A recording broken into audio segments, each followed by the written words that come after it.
Last year, Nintendo released what has not only quickly become my favorite console, but for many gamers too, which would be the Nintendo Switch. However, there's quite a few downsides unfortunately with the system, like it only lasts 3 to 4 hours. If you've played Zelda, you know that goes by pretty quickly. Fortunately, there's a company called Nyko which has supported Nintendo for many years across many different devices. And just like every other system, they have various different accessories just to support the Switch. I'm Elliot, this is Pugloaf, and let's take a look at Nyko's latest accessory to support battery life on the Nintendo Switch. Now, if you had one of the original Nintendo Game Boys, you probably knew that there was no backlight on it, and that's actually where you might be familiar with Nyko. They had a little accessory that would plug into it, and it acted like a dimly lit flashlight, which was perfect for those horribly long family road trips. That being said, Nyko has much evolved since those times, and now has quite a few accessories for the Nintendo Switch. This particular time, we are taking a look at their boost pack, which is a 2500 mAh battery backup, which actually just rests or kind of attaches to the base of the console.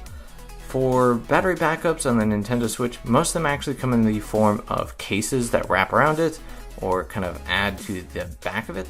This is a little bit out of the oddities where it's just like hanging on the bottom. And it's also a little bit lower on how much capacity that battery holds. After doing some pretty good testing on this, it looks like it will add about 30% battery life to the console. So if you're doing some math here, that's not a whole lot of battery life when the console only lasts about 3 to 4 hours in itself. That being said, it does extend it, and it is only $30, and it is minimal. However, there's quite a few benefits actually to the boost pack compared to the cases.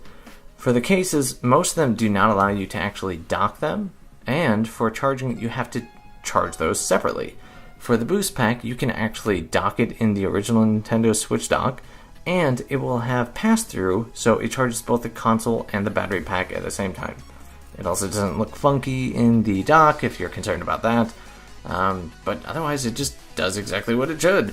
It does give you that boost. It's, again, not a huge amount, but 30% does go a good bit of ways. As far as the design goes, it's really simple. It has a little switch on there that allows it to either do pass-through or act as that battery backup, and then it has a little power button that basically shows you on 4 different LEDs how much battery is on that boost pack. And that's it. It's very simple. So would we recommend Nyko's boost pack? I mean, it's $30. It has 30% battery life, so that's like what? $1 per percent of battery life? Yeah, sure. It totally does what it needs to do, and there's quite a few benefits where others fall short. So you can not only dock this into the original Nintendo dock, it has pass-through, so it will charge both the console and the battery backup, so you don't have to charge that separately. That being said, it is a smaller capacity at 2500 milliamperes, so it's not going to get you that much battery life for your gaming, but again, it's pretty cheap. It has a pretty simple design, and it does what it's supposed to.